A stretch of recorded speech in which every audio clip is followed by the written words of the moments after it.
Olá, amados rapazes do Senhor Jesus, você está no canal Bíblia em Ação. Nós iremos estar dando continuidade aos nossos estudos apologéticos, falando sobre a igreja local. Nós já falamos sobre alguns assuntos, demos alguma introdução, quem foi o fundador da igreja local, algumas doutrinas que a igreja local ela tem, como o exclusivismo, o localismo, né? Falamos alguns ensinos, doutrinas e práticas. Nós estamos falando sobre o batismo regeneracional. Falamos a tipologia do bode emissário. Por último, falamos sobre a trindade, como é que ela crê na trindade. E agora nós vamos falar o que ela crê sobre Jesus, né? O que é que a igreja local crê, o que é que ela prega, o que é que ela fala sobre Jesus, né? Assim crê a igreja local, né? Jesus era 50% Deus e 50% homem. Observa aí que já tem uma diferença, porque a gente crê, ou a maioria das religiões crê, pelo menos eu creio, eu aprendi assim, que Jesus ele é 100% homem e 100% Deus. Aqui nós já vemos uma diferença. Ela crê que Jesus é 50% Deus e 50% homem, ajuntando, fazendo o que? 100%. Né? Então, ela crê que Jesus, ela é essa metade, né? Agora, como é que nós podemos falar sobre isso? Ou que doutrina é essa que a igreja local ensina? Podemos trazer uma resposta apologética sobre esse assunto, falando que ele era um ser treantrópica, né? O treantópico, quer dizer, teo, quer dizer Deus, antropos, quer dizer homem. Jesus ele era homem e era Deus, né? É o que se chama na teologia de teantrópica, quer dizer, o teo, o nome teo. A gente sabe que significa Deus e antropos significa homem. Isso nós vemos Paulo escrevendo, falando que Jesus era Deus e era homem, né? 100% Deus e 100% homem. Na carta que ele escreve a Timóteo, 1 Timóteo, nós encontramos aqui, iremos estar lendo 1 Timóteo, capítulo de número 2 e o versículo de número 5. Primeira carta de Timóteo, capítulo 2 e o versículo 5, a palavra de Deus vai dizer assim: porquanto há um só Deus e um só mediador entre Deus e o homem, Jesus Cristo, o homem. Então está falando que Jesus Cristo está falando da parte humana, ele era Deus e era homem. Jesus Cristo, o homem. Nele habita toda a plenitude. Nós sabemos que em Jesus Cristo habita toda a plenitude. Nós podemos ver isso no livro de Colossenses, capítulo de número 2 e o versículo de número 9. A palavra de Deus vai dizer assim, deixa eu ver se eu encontro mais rápido nessa outra Bíblia. Colossenses 2 e o versículo de número 9, a palavra de Deus vai dizer assim, ó, porque nele habita, está falando de Jesus Cristo, porque nele habita corporalmente toda a plenitude da divindade. A palavra plenitude aqui, habitar, o que é habitar, Paulo fala aqui, porque nele habita. A palavra habitar aqui no grego é uma palavra chamada katoikel, que essa palavra no grego, ela significa residir, morar de forma permanente. Isso é, em Jesus habitava ou residia toda a plenitude divina, não era metade do poder, era 100%, ele era 100% Deus e ele era 100% homem. A palavra hebraica, como já falamos aqui, que no grego ketokel, que significa residir, morar. Já a palavra plenitude aqui no texto, ela é uma palavra que vem do grego, que quer dizer pleroma. Essa palavra pleroma no grego significa totalidade, não falta nada. Então em Jesus, né, há todo o poder. Em Jesus habitava todo o poder, toda a plenitude habitava em Jesus. Isso nós podemos, ele mesmo falando no livro de Mateus, no capítulo de número 28, e o versículo de número 17, o próprio Jesus, ele diz assim, 28 e 17 de Mateus, Jesus, ele diz assim, a palavra de Deus. E quando o viram, adoraram, mas alguns duvidaram. Deixa eu ver se estamos certos aqui. Mateus, capítulo de número 28 e o versículo de número 18. É o que nós iremos estar lendo aqui. Jesus, aproximando-se, falou-lhe, dizendo: toda autoridade me foi dada no céu e na terra. Nós vemos aí que toda autoridade, todo poder, né? Em outra linguagem aqui, na corrigida, a palavra vai, em vez de autoridade aqui está falando de poder, né?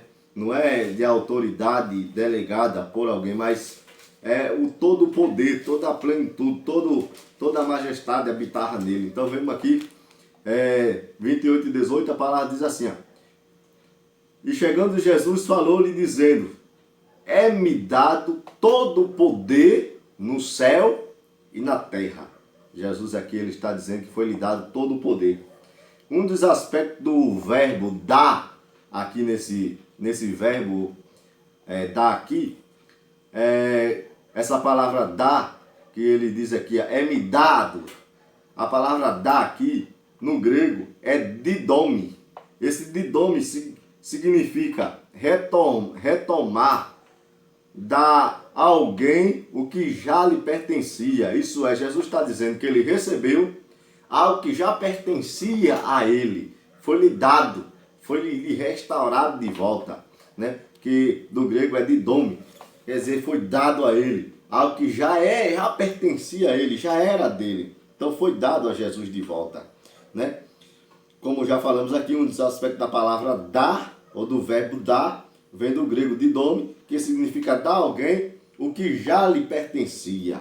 Então, Jesus, ele não era 50% Deus, ele era 100% Deus. Ele habitava tudo. Então, ainda falando sobre a divindade e a humanidade de Jesus, a igreja local crê que Jesus era um homem Deus. Veja, ele era um homem Deus. Ele não era um Deus. Ele não era só um homem. Ele era um homem Deus. Diferente de ser um homem, né? Ser homem e ser Deus. Ele era um homem Deus. Ele era um semideus, segundo ele ensina. E nós podemos ser um também, segundo a igreja local ensina, que Jesus, ele era um homem Deus, isso é, ele era um semideus. E conforme ela ensina, ela diz que nós também possamos ser um semideus. Nós também conseguimos ser um semideus, né? Aí vem da mitologia grega, da onde tem aqui vários desenhos gregos, da onde fala sobre semideus e tudo mais, aquela mitologia, né? Mas o que é que nós podemos, ou que nós aprendemos na Bíblia Sagrada, dando uma analisada? Jesus, ele era um semideus?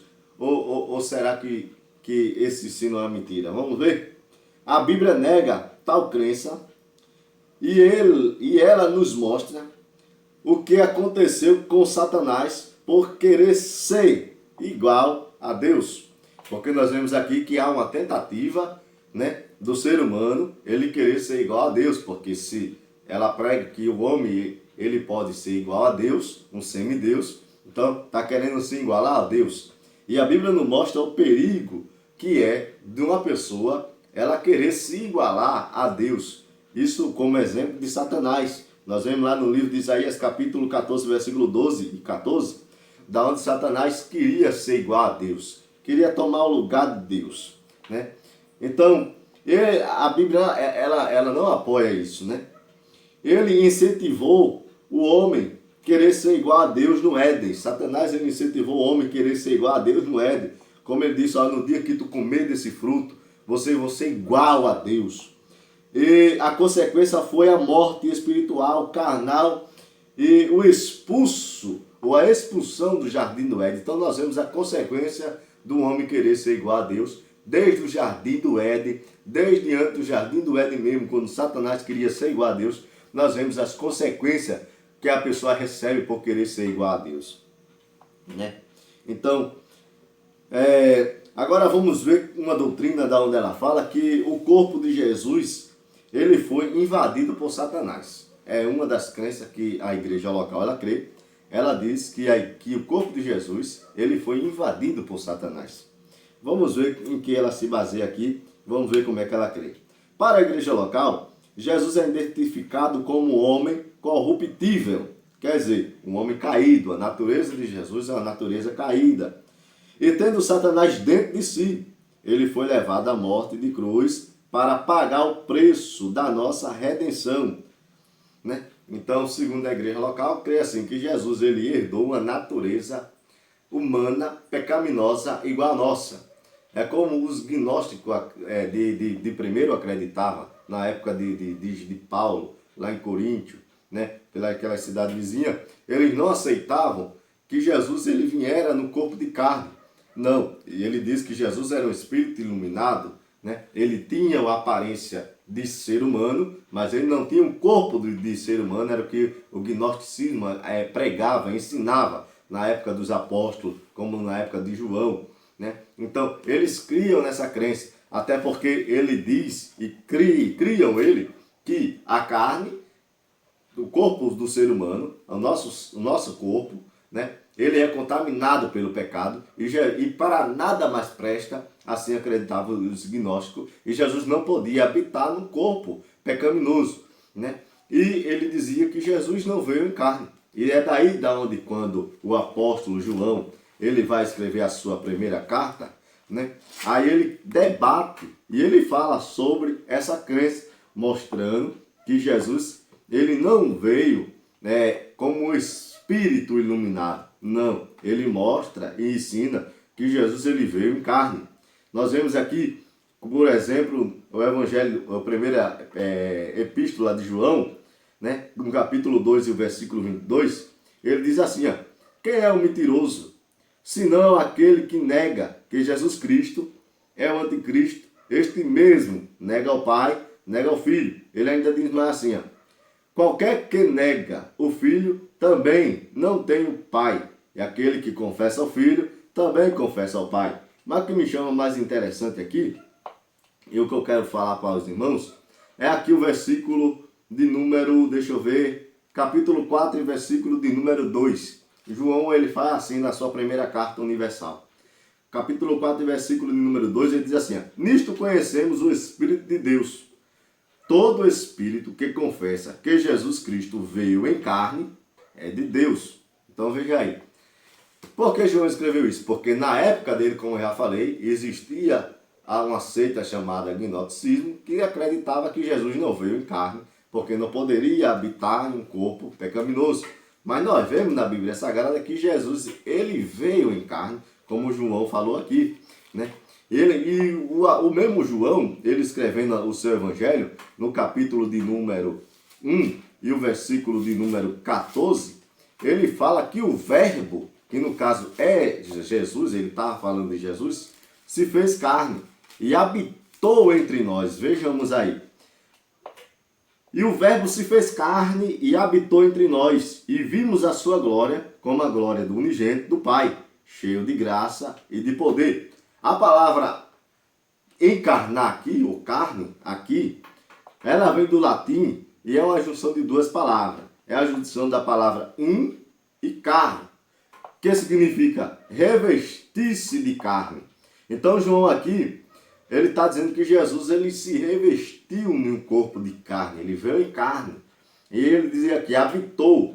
A palavra habitar aqui, no original, no grego, é esqueno, que significa morar em uma tenda. Jesus veio morar, fazer morada em um corpo de carne, como igual do nosso. A diferença é que o corpo de Jesus não era um corpo em pecado. Jesus não habitou em um corpo de pecado. O corpo de Jesus não era um corpo pecador. O corpo de Jesus era um corpo santo, era um corpo diferente. Até porque a natureza, ele foi gerado pelo Espírito Santo. E a gente crê e acredita assim que o pecado ele é transmitido para a criança quando há relação entre o pai e a mãe. E aí, nessa hora que nasce a criança, aí é transmitido o pecado para a criança. Mas como Maria, ela ainda estava virgem e foi gravidada pelo Espírito Santo, então não houve o contato com José, não houve o contato do pecado com aquela criança. Então, Jesus ele não nasceu em pecado, ele nasceu em corpo santo, é o corpo de Adão. É onde Paulo fala aqui do primeiro Adão, de Adão, da onde Adão ele pecou, aí surgiu o segundo Adão para nos libertar da escravidão do pecado, que ele estava falando de Jesus. Então, o corpo de Jesus era igual ao de Adão antes da queda, um corpo puro, sem pecado, sem defeito, sem mancha alguma, sem defeito algum. Era o corpo glorificado do corpo de Jesus, podemos assim dizer. Era o corpo livre de pecado. Então, dizer que Jesus ele tinha um corpo caído, era um homem caído, isso não tem base na Bíblia. O que nós podemos dizer é que Jesus já nasceu sem pecado, não tinha pecado algum, como nós já falamos aqui, não tinha pecado algum. Jesus já nasceu sem pecado. Isso nós podemos ver aqui no livro de Lucas, capítulo 1 e versículo 31. Nós vemos aqui 1 e 31 de Lucas. Veja o que a palavra de Deus diz assim, 1 e 31 ao 35, a palavra de Deus vai dizer assim: E eis que em teu ventre concederás e darás à luz a um filho, e porás o nome de Jesus. E este será grande, e será chamado Filho do Altíssimo, do Senhor Deus, lhe dará o trono de Davi, seu pai. Diz mais assim: E reinará eternamente na casa de Jacó, o seu reino não terá fim. Disse Maria ao anjo: Como será isto, visto que não conheço varão? Versículo 35, que respondeu o anjo, e disse-lhe: Descerá sobre ti o Espírito Santo, e a virtude do Altíssimo te cobrirá com a sua sombra, pelo que também o santo que em ti há, veja, está falando do santo, que te há de nascer. Jesus era santo já no ventre, foi santificado, chamado Filho de Deus. Então Jesus ele já foi santificado desde o ventre. Então a Bíblia nos revela que ele era sem pecado, não existia pecado em Jesus, não habitava pecado algum em Jesus. Isso nós vemos vários textos falando que Jesus não tinha pecado, tinha o corpo santificado, como nós já vimos o texto aqui de Lucas. E podemos ver aqui ainda 1 Pedro 2 e o versículo de número 22, a palavra de Deus vai dizer assim, 2 e 22, a palavra de Deus diz assim, a qual não cometeu, está falando de Jesus, ao qual não cometeu, a qual não cometeu pecado, nem na sua boca se achou engano. Então, Jesus não cometeu e não tinha pecado algum. Nós podemos ver ainda Hebreus, capítulo de número 4, e o versículo 15, se não me falha a memória, nós vamos ver aqui, Hebreus 4 e 15, a palavra de Deus vai dizer assim, porque não temos um sumo sacerdote, senão que não possa compadecer-se das nossas fraquezas, porém, que como nós, está falando de Jesus, em tudo foi tentado, mas sem pecar. Está falando de Jesus aqui, que ele é o nosso sumo sacerdote. Em tudo ele foi tentado, mas ele está dizendo aqui, mas sem pecar. Não existia pecado em Jesus. Podemos ver ainda 2 Coríntios, o apóstolo Paulo falando, 2 Coríntios 2, capítulo 5, melhor dizendo, e o versículo de número 21. 2 Coríntios, capítulo 5, versículo de número 21. A palavra de Deus vai dizer assim: aquele que não conheceu o pecado, está falando de Jesus, né? Aquele que não conheceu o pecado, o fez pecador por nós, para que nele fossemos feitos justiça de Deus. Então Jesus, ele, a qual não conheceu o pecado, ele se fez pecador. Está dizendo por quê? Porque Paulo está dizendo que ele se fez pecador. Isso é, ele se colocou no nosso lugar como malfeitor para morrer na cruz. Aí ele diz aqui, feito justiça de Deus para nos salvar. E o último texto que nós podemos ler é 1 João, capítulo 3. 1 de João, capítulo 3, e o versículo de número 5. 1 João, capítulo 3, e o versículo de número 5, diz assim, bem sabeis que ele se manifestou para tirar os nossos pecados, e nele não há pecado. Está falando de Jesus. Em Jesus não há pecado, né? Não existia pecado em Jesus e nunca existiu. Então Jesus, ele não era metade Deus e metade homem. Ele era 100% homem, 100% Deus.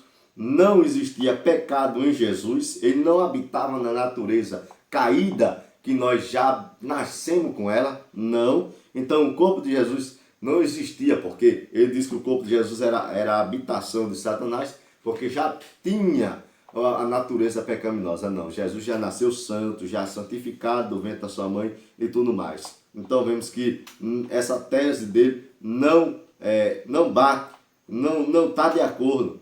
Então, como nós vemos aqui, não existe Jesus invadido, o corpo de Jesus invadido por Satanás. Isso é, Satanás entrou no corpo dele, levou ele até a cruz do madeiro e morreu na cruz lá para salvar toda a humanidade. Não, Jesus foi de livre e espontânea vontade, o seu próprio querer. Ele foi por conta própria, não precisou Satanás entrar no corpo dele e fazer com que ele morresse. Não, jamais. Então, a próxima que nós iremos estar estudando, nós iremos parar um pouco por aqui, né? Nós iremos estar falando na próxima aula, o homem, a habitação de Satanás, segundo a igreja local crê. A igreja local crê que nós, seres humanos, o homem, ele é a habitação de Satanás. Isso é, dentro de você, dentro de todo ser humano, habita Satanás, é a habitação de Satanás. Então nós vamos ver se isso tem base bíblica ou não tem, para nosso respaldo na próxima aula. Amém? Que Deus abençoe, que Deus lhe ajude. Espero que você esteja gostando das nossas aulas apologéticas. E eu aguardo você na próxima aula, em nome de Jesus.